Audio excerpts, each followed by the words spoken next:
Shalom saudara, haleluya. Selamat datang ke siri renungan ringkas dari Injil Yohanes yang berbentuk soalan dan jawaban.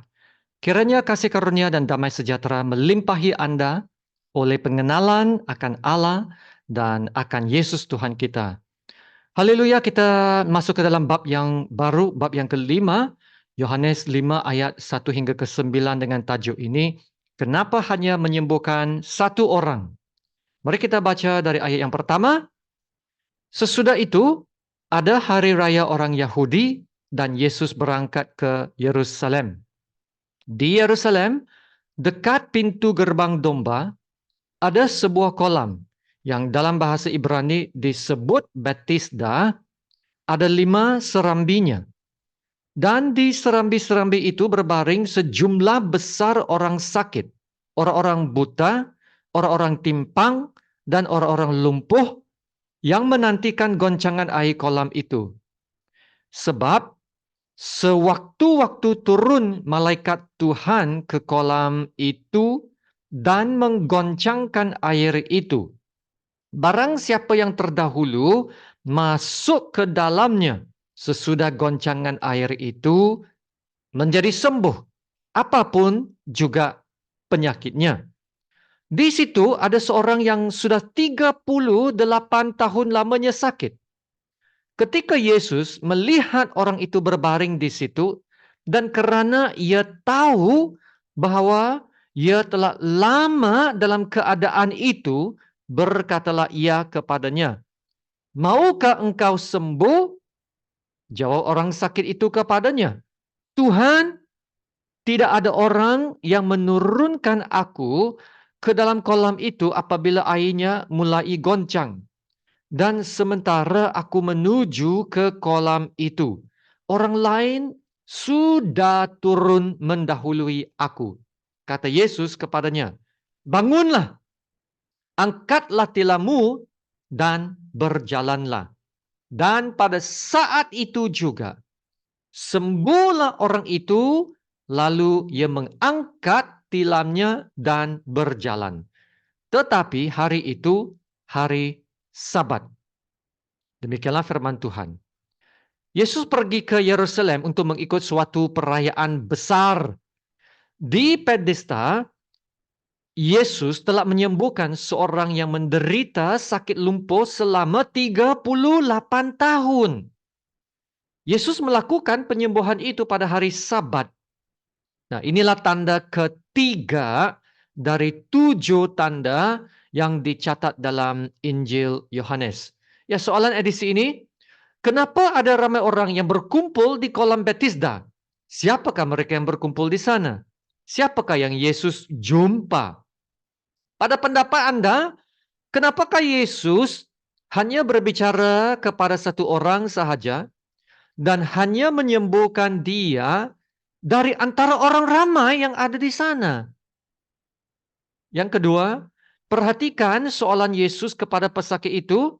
Kenapa Yesus tanya padahal ia tahu bahwa ia telah lama dalam keadaan itu? Dan bagaimana pesakit itu menjawab? Dan soalan ketiga, apakah keistimewaan tanda penyembuhan ini berbanding dengan penyembuhan-penyembuhan lain yang dilakukan Yesus? Contohnya, tanda kedua yaitu penyembuhan anak pegawai istana yang sebelum ini. Kebanyakan orang yang berkumpul di kolam Bethesda adalah orang-orang sakit, orang-orang buta, orang-orang timpangan, dan orang-orang lumpuh. Bermaksud ada ramai orang di situlah.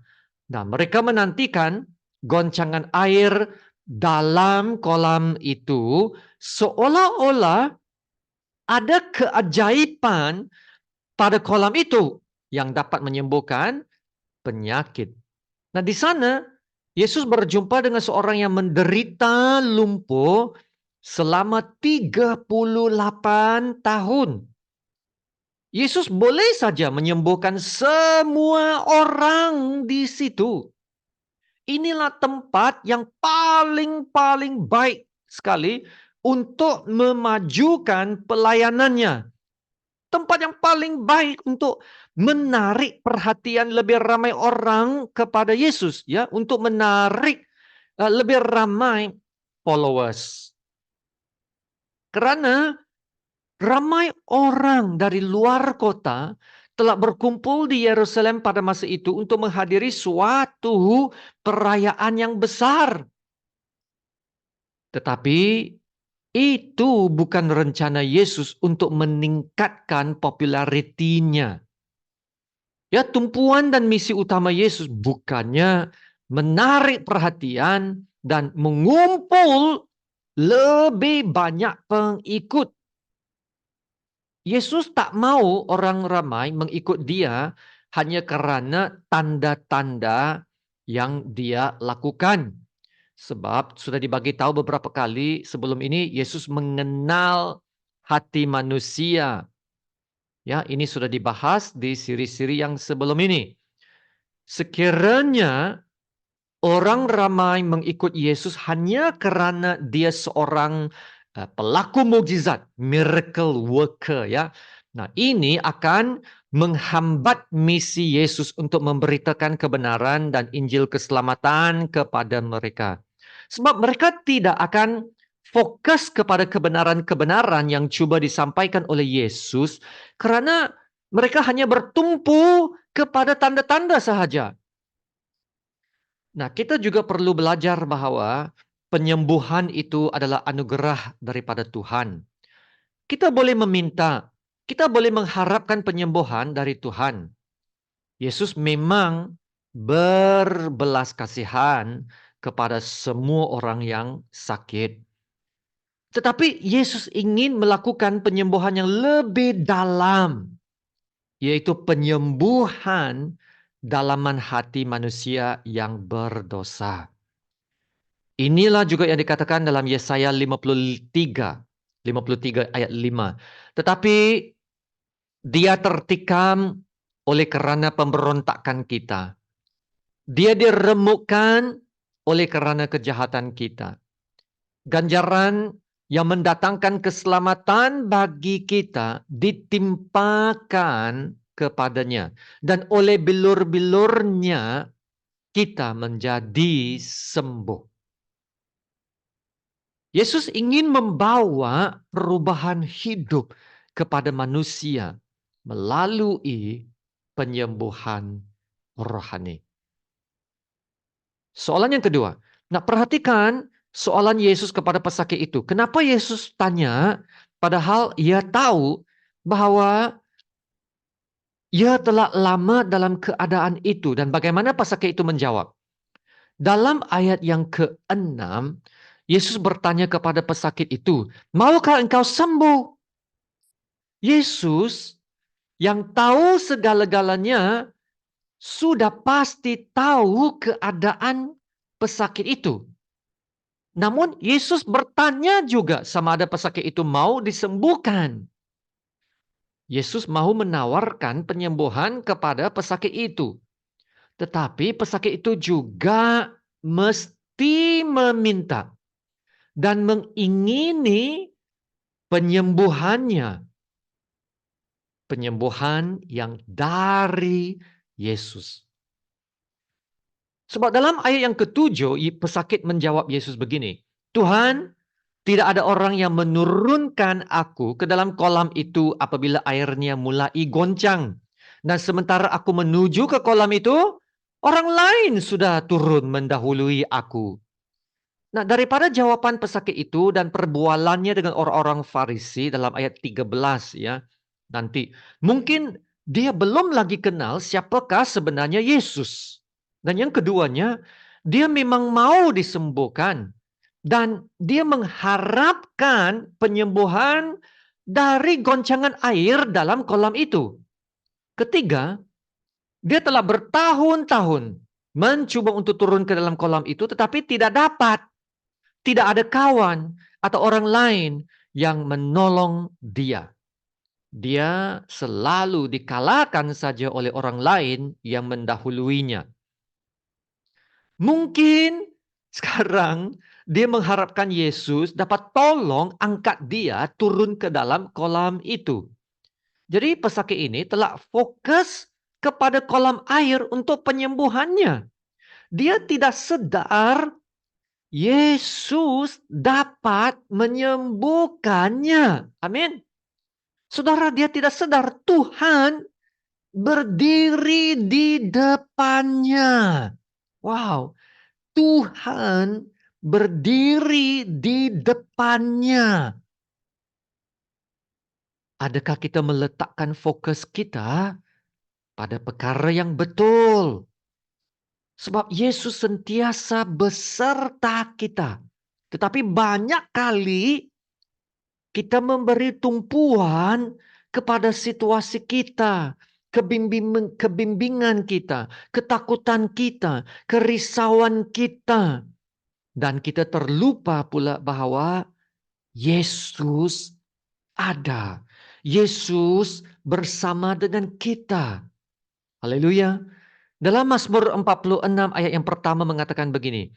Allah pelindung dan pemberi kekuatan kepada kita, sentiasa sedia menolong pada waktu kesusahan. Nah, penulis Mazmur mengatakan Allah sentiasa ada dan sentiasa sedia untuk menolong. Jadi soalan yang Yesus tanya pesakit itu juga adalah soalan yang Yesus tanya kita setiap hari. Ya, setiap hari. Adakah Anda mau bertumbuh dalam iman Anda? Yesus tanya. Adakah Anda mau belajar kebenaran? Yesus tanya. Adakah Anda mau mengubah hidup Anda? Yesus tanya. Bagaimana kita respon kepada panggilan Tuhan setiap hari? Adakah kita menjadi pendengar dan pelaku firman Tuhan? Adakah kita percaya Yesus akan tolong kita? Adakah kita sabar dengan cara Yesus bekerja dalam hidup kita? Ya saudara, ada kalanya kita mencari Tuhan dan berseru kepadanya. Tetapi apa yang kita minta bukanlah seperti mana yang dikehendaki Tuhan. Ya, seperti pesakit lumpuh itu. Dia mau menggunakan Yesus untuk menolong dia masuk ke dalam kolam itu. Bagi dia, pesakit itu, itulah jawaban kepada masalahnya. Padahal yang dia perlukan adalah Tuhan Yesus. Ya, yang dia perlukan adalah Tuhan Yesus. Kita mau cari ataupun kita mau cara kita sendiri. Tetapi Tuhan ada caranya sendiri yang lebih baik. Nah, itulah sebabnya kadangkala doa kita tidak terjawab. Karena Tuhan mau kita berdoa dan berdoa sampai permohonan kita selaras dengan kehendaknya. Dan dari situ kita belajar rencana Tuhan yang terbaik bagi kita. Amin. Dan yang terakhirnya soalan yang ketiga, apakah keistimewaan tanda penyembuhan ini? Kalau berbanding dengan penyembuhan-penyembuhan lain yang dilakukan Yesus. Nah, penyembuhan boleh terjadi apabila ada iman yang percaya. Ya, seperti pegawai istana yang datang kepada Yesus sebelum ini meminta Yesus menyembuhkan anaknya. Tapi dalam cerita pesakit lumpuh ini, dia belum lagi kenal Yesus sehinggalah ayat yang ke-15 nanti. Nah, bermaksud orang lumpuh ini tidak menunjukkan apa-apa tanda iman kepada Yesus. Namun, Yesus menyembuhkan pesakit lumpuh ini juga. Nah, cara penyembuhannya juga sangat luar biasa. Yesus tidak melakukan sebarang aksi spektakuler. Ya, Yesus hanya berkata, bangunlah, angkatlah, berjalanlah. Wow, bangun, angkat, berjalan. Dan dengan kata-kata ini, Yesus menyembuhkan pesakit lumpuh itu, dan pada saat itu juga sembuhlah orang itu, lalu ia mengangkat tilamnya dan berjalan. Ya saudara, penyembuhan yang Yesus lakukan adalah penyembuhan yang keseluruhan. Ya, pesakit itu telah lumpuh selama 38 tahun. 38 tahun lamanya. Ya, dan dalam satu saat saja melalui kata-kata Yesus, pesakit ini dapat berdiri, mendapat kekuatan baru untuk mengangkat tilamnya dan berjalan. Wow, 38 tahun sakit, tapi dalam satu saat sudah sembuh sepenuhnya. Puji Tuhan. Saudara, biasanya kita tidak dapat menggunakan otot-otot kita untuk mengangkat barang sekiranya ia tidak digunakan untuk suatu tempo yang lama. Apalagi 38 tahun. 38 tahun. Tapi pesakit yang telah sembuh ini dapat menggunakan semua otot-ototnya dengan segera. Luar biasa kan? Jadi saudara, Yesus telah melakukan suatu penyembuhan yang menyeluruh dan sempurna.